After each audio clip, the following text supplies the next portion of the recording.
ఎక్కడ కనపడుతున్న ఈ పేపర్ ఎలిఫెంట్ పూప్ నుండి తయారు చేశారు. మీరు విన్నది నిజమే, పూప్.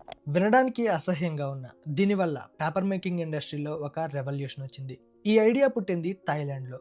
అక్కడ ఏనుగుల సంఖ్య చాలా ఎక్కువ.